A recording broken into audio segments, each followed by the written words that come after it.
Hey, good afternoon, everyone, and thank you for attending today's CARM Open Mic Session with us. I'm Maria, the Marketing Manager at GHY, and I will be moderating today's session alongside our CARM expert, Sarah Marcotte, our CARM and Special Projects Manager. So we are honored to welcome our special guests again from the Canada Border Service Agency, Abdi Boussanni, Manager of the Financial Security Management for Release Prior to Payment, and Omar Yonis, Senior Financial Advisor, both of whom will bring valuable insights into our upcoming release prior to payment requirement. So please note that today's session will focus exclusively on CARM's release prior to payment bond requirement, which is set to take effect on May 20th, 2025. We respectfully ask that all questions remain aligned to this subject matter today. Now for some direction on how we'll manage the questions during the Q&A to keep things organized. So first, we encourage you to ask your questions live. To do so, you can click that raise hand icon located in the meeting controls area at the top of your Teams window. When called upon, please unmute your microphone to ask your question, then mute it again once your question has been answered and you have no further comments to add. If you prefer not to ask your question live, that's okay. You can type your question into the Q&A section. So we will alternate between live questions and those in the chat, making sure to address everyone in turn as best we can. As always, after the session concludes, we will be sending links to access the recording of the session, along with some helpful links to resources. So without further delay, Sarah, please take it away. Thanks, Maria, and thank you. I guess I was going to say to both of you, but you're not both on yet. So thanks for joining. Let us dive right into maybe some frequently asked questions and get started that way. And then let's see what the importers that have joined us have for questions. Feel free, like Maria said, to ask them live or to send them in the chat. We will take your questions over these. These are just kind of some of the questions that we've had that have been floating out there. We had some different questions in the first one, and Maria will make sure to post those as well at the end. So without further ado, I guess let's go to question number 1. Great. Sarah, can you see my screen? I can, yeah. Do you want me to read them? Perfect. No, just wanted to double check that you could see that. So I'll dive in here. So what is the value of canceled bonds showing up as part of my total coverage amount?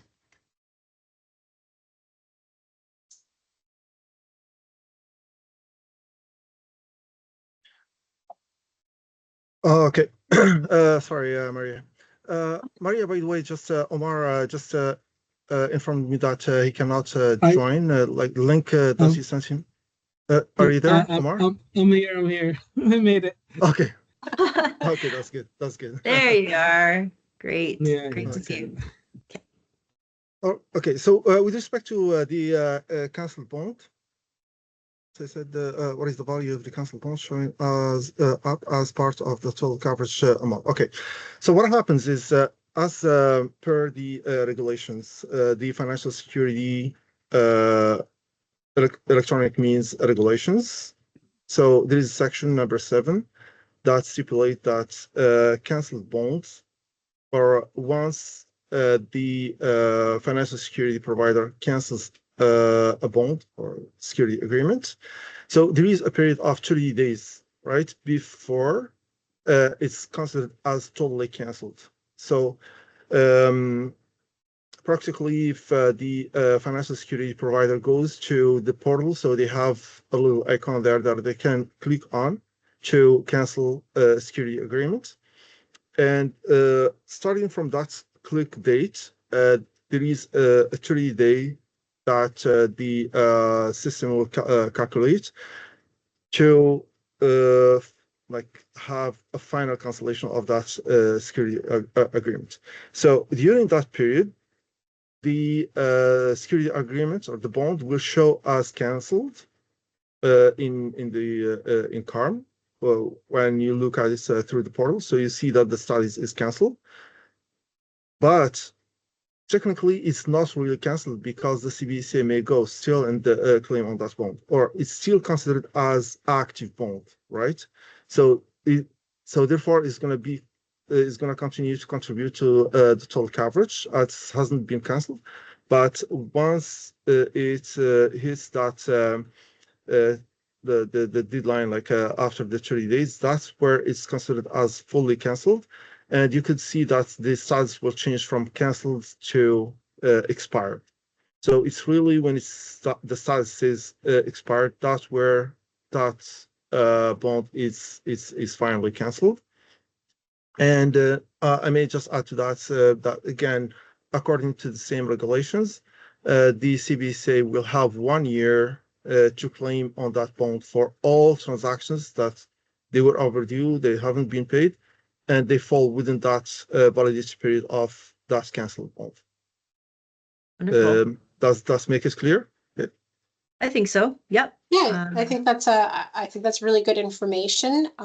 So to reiterate, because it takes 30 days before the bond is truly canceled, your total security coverage that is showing as calculated will include any canceled bonds until they are past that 30 days.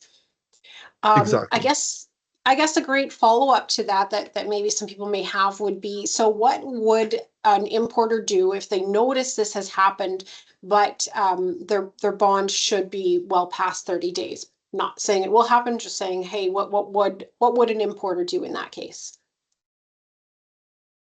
You mean to stay in RPP or? No, let's say, that they had a bond canceled, they moved surety companies or something. So they do have a bond, but it is at a different value. And they're still noting that the full calculation, including the canceled bond, is there after the 30 days. We're saying that just won't happen. We're good. Or should there be something that they do if they see it is kind of the question. So maybe I can jump in if here, Dave. go ahead. Okay, go ahead, Omar. Yeah, sorry. So in this case, it could be like an actual system error at that point, because ultimately the coverage will be included in the total coverage for that financial security will be included as the total coverage up until the expiry date. Should the expiry date had passed and the total coverage for that financial security remains, then they can send in a web form, like a ticket, create a ticket, and we'll have a look at it and rectify that issue for them. Right. I think that's a good point to just make sure if people are noting that. So, but I'm sure that's probably what people are seeing is that 30 days out. Awesome. Great. Right. Thank you. Thank you. Okay, we will move into the next one here. Why is my carrier bond showing up in my total coverage amount? Mm-hmm. It's a good question. Thank you. I'll take this one, Abdi.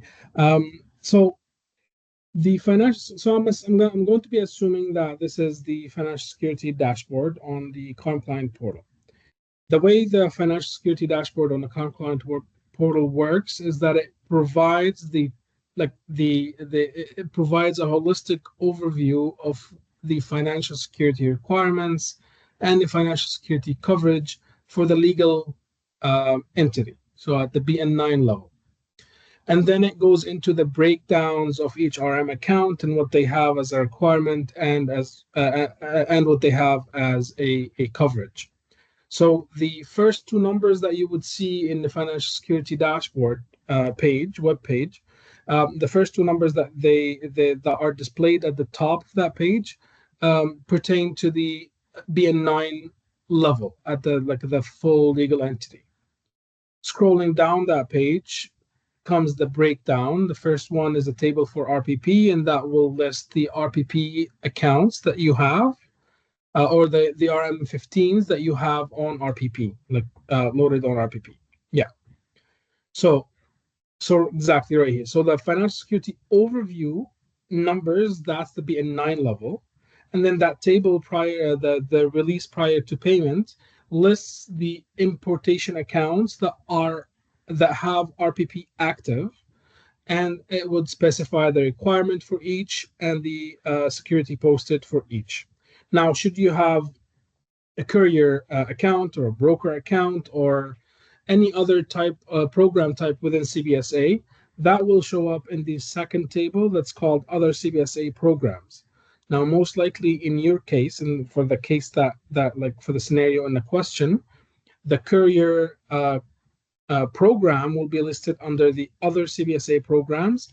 It will also show the security requirement and the security posted there. But overall, the numbers on the top show at the legal entity. For the sake of RPP, the most important numbers really that you need to look into is that importer specific line. So if we're seeing here, RM1 has a requirement of 245 and they have posted $10. So those are the numbers that you're really looking at for RPP. Wonderful, thank you. Okay, let's move. If there's nothing else to add, I'll move into the third question we've got here. What can I do to ensure I remain on the RPP program if I cannot match CBSA's calculated security requirement?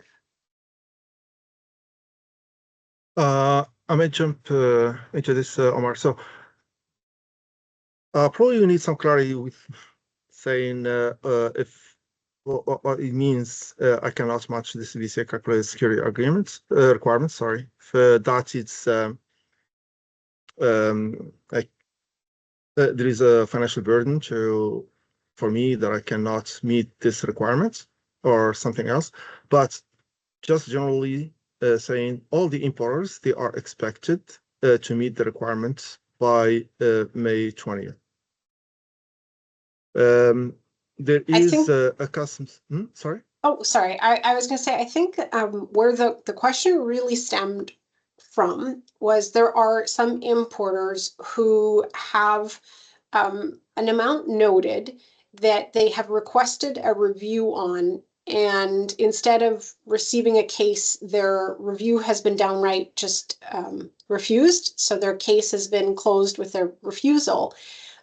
So, we're coming up to this deadline and they're unable to meet the requirement in some cases because it's something specific, like they are going through an audit. So they had a very high amount during that audit.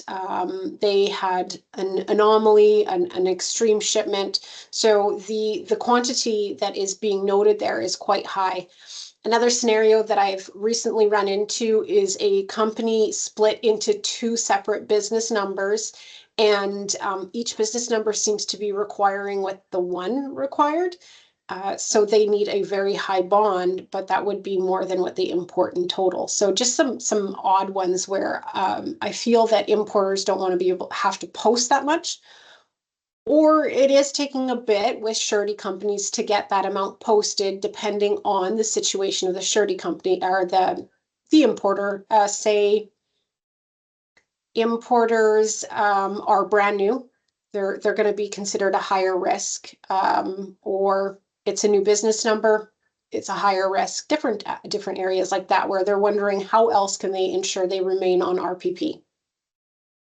Yeah, so thank you, Sarah, for the clarification. There are several scenarios there that you talked about. So first one, the clients or the importers that they looked at the requirements and they think that this requirement does not reflect the activity volume for them. And probably the system picked that highest month, which was a very exceptional month. It's either because there were some exceptional transactions in that particular month that they were posted, which has increased significantly the balance. Yeah, so we have been receiving a lot of reduction requests, and there is, just to remind that there is a functionality in CARM that allows you through the portal to request the required modification. With that, we are considering those requests when just make it in plain language, like it makes sense.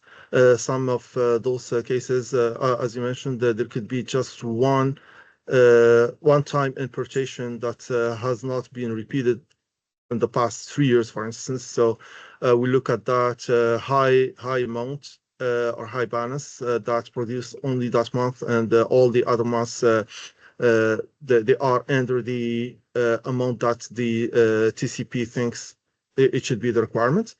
We take that into consideration, and we generally approve the reduction. If we do that, so just be aware that there is an ongoing monitoring that's embedded in CARM, and if it happens after that your due balance exceeds the coverage that you have in CARM, you start receiving notifications, and if you don't comply, you may be losing RPP after few notifications. The second scenario, it's for the ones that they said they have $0 requirements, so they are brand new clients or importers. So those, if they are brand new clients, they are supposed normally to do a self-assessment and to post a security based on what they project as importation or as highest month that they may incur in the upcoming month. So they can do their self-assessment and they can estimate the security that they need to provide, and they can post it. If they do that, they're not going to be removed from RPP on May 20th. However, if the client has never posted any financial security, like $0 coverage, those they can expect themselves that they are going to be removed from RPP on May 20th, unless they are $0 rated goods, like the goods that they are exempted from paying duties and taxes, and for all the transactions that they have on their accounts. Like if they do have some items that they are exempted from paying duties and taxes, but they do have other debts on the account, those they still need to provide financial security because they should have calculated requirements on their account. But those that they have $0 requirement because they have $0 balance because they are exempted from paying duties and taxes, those they will remain in RPP. I should add to that is, as I mentioned actually last time, is it will be very careful to, or very recommended to look at your account after May 20th, just to avoid any surprises. Just make sure, okay, what is, do I still keep RPP or not? And if you don't, and you need to, you need RPP and you need to post a security, that's not the end of the world. You can still enroll in RPP. You could just follow the process. We have the user guides that are there. The process is pretty easy, and as you are showing, sorry here, yeah. So just you click on that button, then that's going to lead you to post a financial security according to your choice, whether it's a deposit or a security agreement, like a bond. That will meet the requirement that is calculated there, and you get RPP automatically. So yeah, I don't know if that clarifies, Sarah.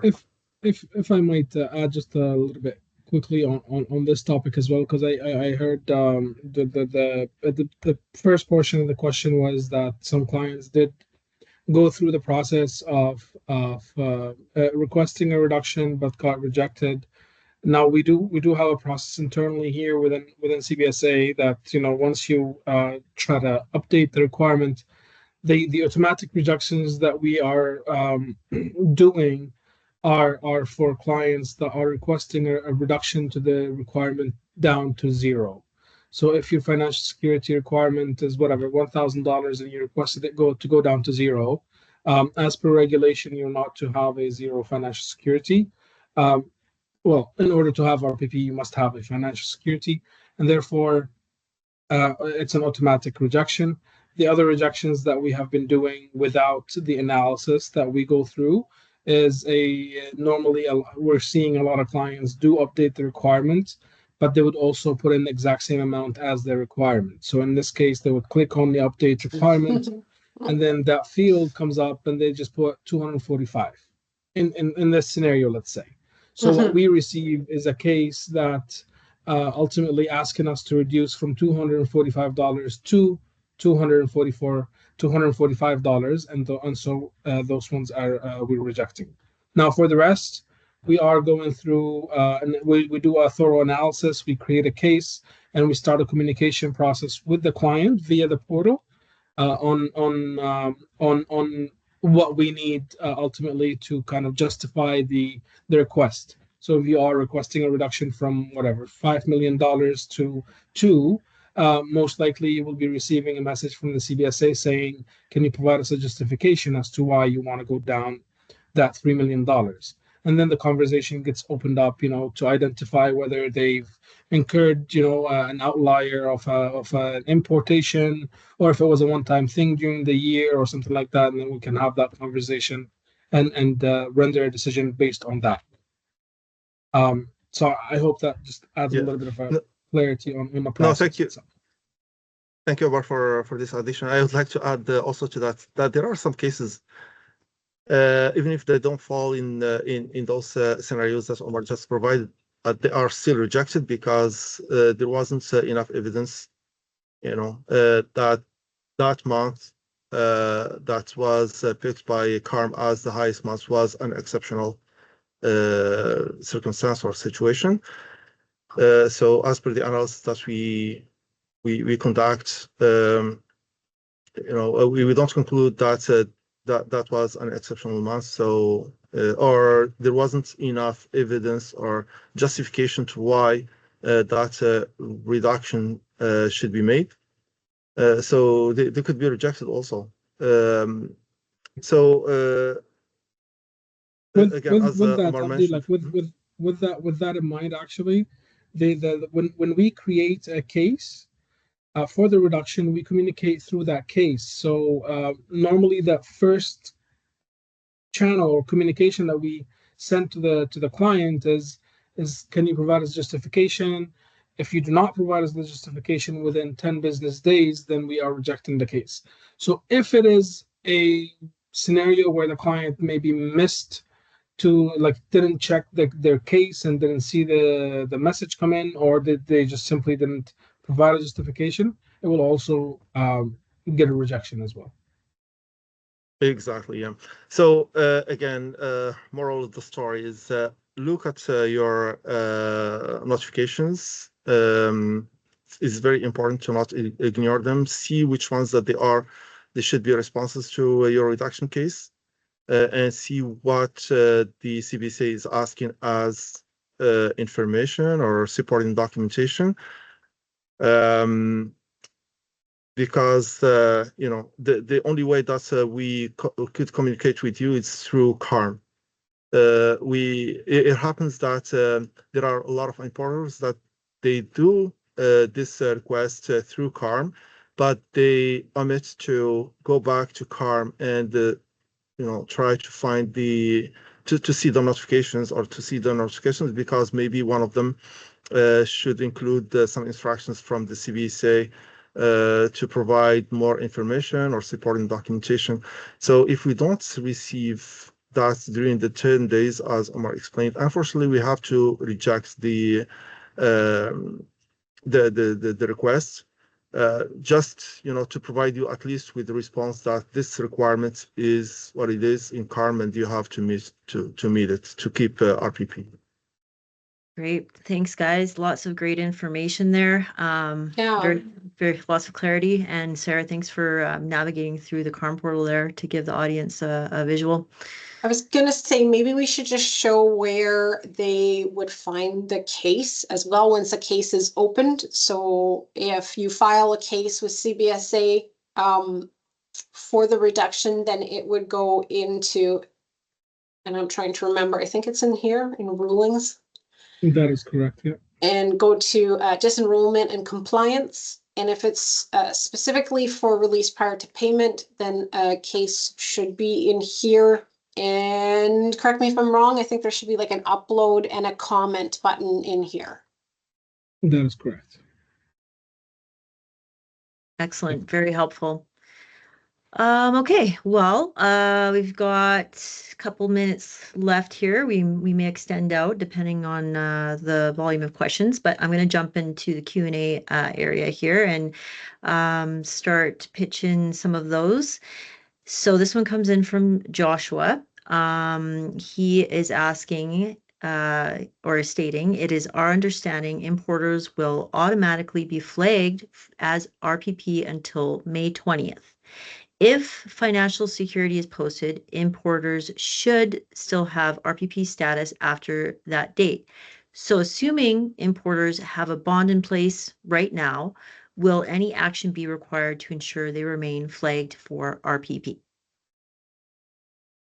Yeah, as I mentioned earlier, so all importers, they are expected to meet the requirements. If they meet the requirement now, like they have a total coverage that is equal or higher than the requirement that is being calculated by CARM, they will remain. So there will be no action for them to do, no enrollment, nothing. So they will remain in RPP. And after that, there will be just the ongoing monitoring that's going to happen. And if let's say, for instance, after you have a higher volume of importation that result in a balance that exceeds your coverage, you're going to start receiving notifications. And actually, you're going to start receiving notifications even before to warn you that you are approaching your limits.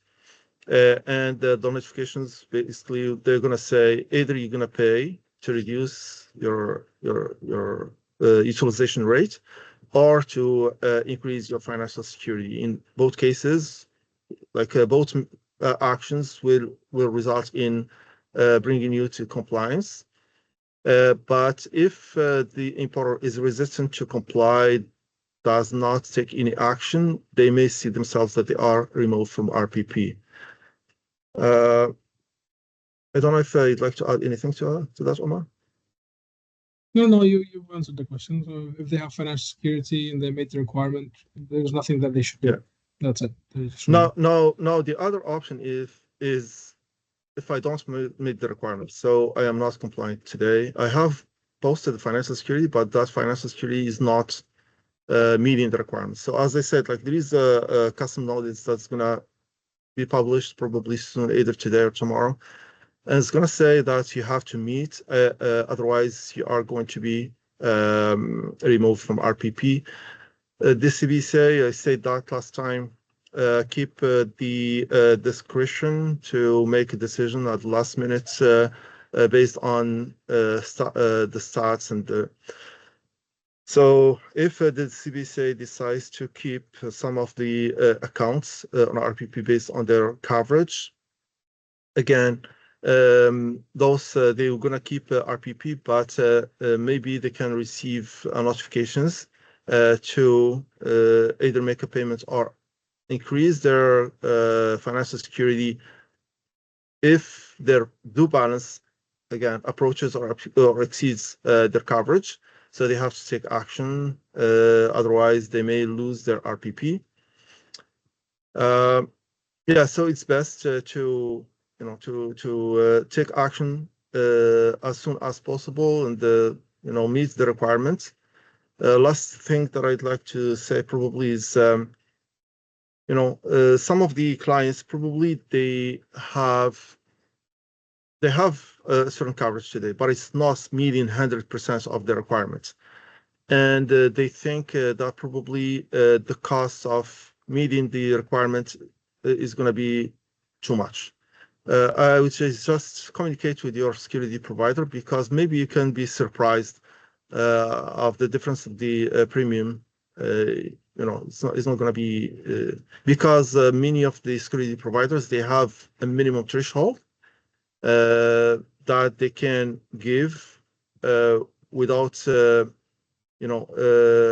much time in doing the underwriting, and the cost is also what would be their minimum premium as well. So a good communication with your security provider would be very recommended.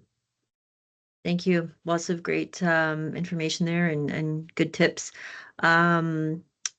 Okay, we are almost, well, we're at that time. We'll grab one more question here and then we'll likely close it off. This one comes in from Richard. Our financial security partner bought the additional bond for us and mailed out the paper form of the bond on March 27th to CBSA. But now we cannot see our bond is updated in CARM. What can we do to make the bond updated in CARM? And should we concern the RPP if no update is made on May 20th? So for this one, sorry, go ahead. I was just going to clarify. Yeah, I think that the biggest thing here is the client is currently noted as non-compliant, but they did post additional bond to their original, but their bond is a paper bond.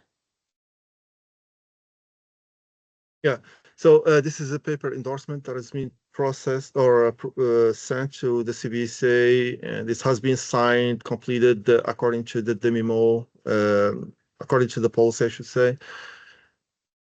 So it's probably just on the CBSA to process that endorsement. Honestly, like there is another unit that takes care of those cases. So if you have this case, maybe you need the right way to submit the request through our web form. Okay. For this specific case, I don't know, Sarah, if you'd like to take the number and send it to us so we can investigate more. We will be happy to do that. But if you have any questions, please don't wait. Send questions through the web form. We are going to, as CBSA, we are going to assign them to the appropriate division. And yeah, this is the one that's exactly. And they should take care of that. Or at least, or at least I was going to say, at least they will respond back to you to say whether the request or the endorsement don't meet the requirements, for instance, of signature or something like that. Okay, perfect. All right. Well, if there's nothing else further to add, we will be respectful of everyone's time today and close off the session. So we want to thank, again, big thanks to everyone for attending, and a very special thanks to Abdi and Omar for, again, joining us. So as a reminder, we're going to send out a follow-up email with links to access the recording, as well as to other resources. Yeah, just please reach out to us at any point. We're always here to help. And take care, everybody, and goodbye. Thank you. Thank you. Thank you both again for joining. It was wonderful. Have a great day. Thank you. Thank you for having us. Have a good day. Bye.